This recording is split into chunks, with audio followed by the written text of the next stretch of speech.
Electronegativity.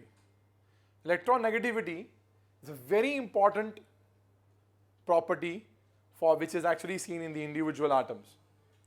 Now, it is a relative tendency of an atom to attract the shared pair of electrons towards itself in a covalent bond. I am repeating again. It is a relative tendency with respect to the other element to attract the shared pair of electrons toward itself in a covalent bond is called electronegativity. If suppose A and B actually are, this is the example of a heteroatomic species.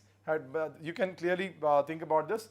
When we say like molecules like hydrogen, H2, we call it homonuclear diatomic molecule because both the atoms are of the same element. We say heteronuclear diatomic molecules AB, it means A and B are the atoms of the different elements. So whenever we have the molecule of two atoms and both the atoms are belonging to the different elements, definitely the nuclear pull of one of the elements will be more than the other. And that is why the shared pair of electrons will not be equally or mutually, though they are mutually shared, they are not equally shared. The shared pair of electrons will be more towards the atom which is having higher nuclear pull. As a result, what we find is this tendency, we say, of an atom with respect to the other one to attract the shared pair of electron toward itself in a covalent bond is called electron negativity. This electron negativity actually has been calculated by many people and by many different methods. The most important ones were the Pauling, we call it Pauling scale, so it is calculated as per Pauling scale or as per Mulliken scale. They have given their own formulas, and what you need to know is electronegativity expressed in terms of we call it chi, or it is actually called sometimes X also in a simple language. So the chi of remember in terms of Mulliken method is 2.8 times of chi as per the Pauling method.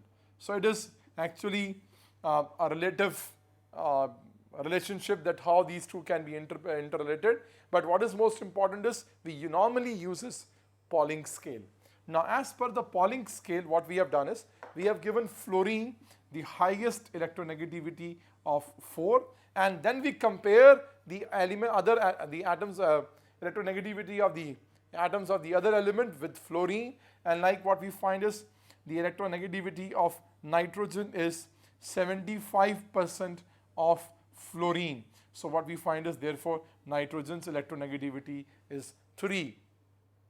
So this is how what we find is that we have actually relative to the other atoms, what we have done is we have calculated the electronegativities of the different elements and we have actually written them in a table. So we have both Pauling values and Mulliken values, but we normally prefer to use Pauling values. The factors on which electronegativity depend, the first factor is the atomic size. Now what we find is electron negativity, if we write En, is inversely proportional to atomic size. So smaller is the size, higher is the electron negativity, because higher will be the effective nuclear charge which will be able to attract the shared pair of electrons towards itself. Now remember one thing, this electron negativity is the only one of the atomic properties with the properties which we see in the individual atoms, which is seen in case of not an individual isolated atom, but it is seen when it is already in the form of a molecule and is forming a covalent bond. Otherwise, all other properties are seen in the individual atoms. It is seen, of course, in an individual atom, but with respect to the other atom in a molecular species. So from here you can interpret the smaller is the size, more effective will be the nuclear charge. This is how it works. The second is most important is definitely, as I have explained it to you, is the nuclear charge, nuclear pull. Electron negativity is directly proportional to nuclear charge. It is directly proportional to nuclear charge. So higher is the charge, higher is the electron negativity. Now, as a result, what we find is, what are the trends of this property becomes like this. The trends. Now, in a period, what we find is electron negativity increases from left to right in a period. Why it increases? Because atomic size decreases and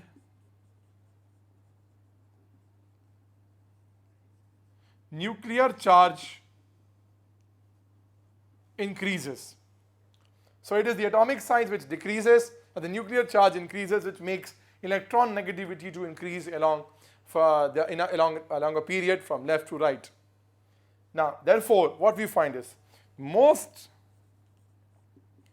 electronegative atom is fluorine.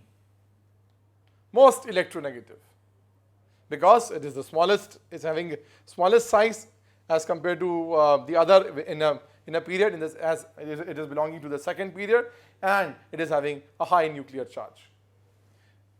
In a group, what we find is that the electron negativity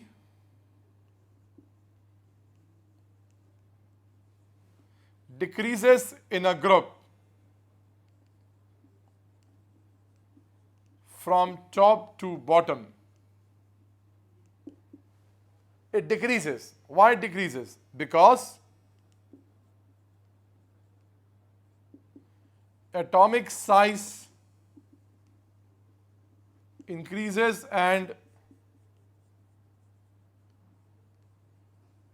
nuclear charge becomes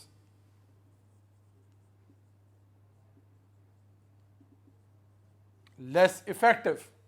So that's the reason is which makes this electron negativity to decrease down the group, or from top to bottom it decreases. There is one more thing which is very important to note down, that it is more convenient to study electronegativity from the Mulliken's point of view, because what Mulliken said is that the electron negativity of any atom is just the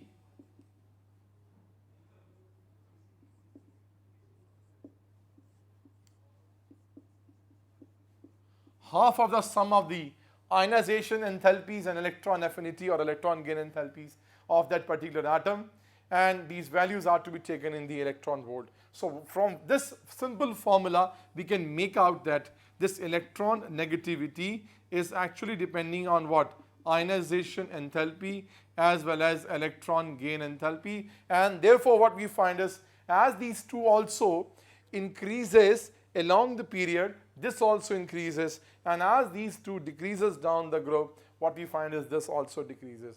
So that's what the general interpretation we can draw from this.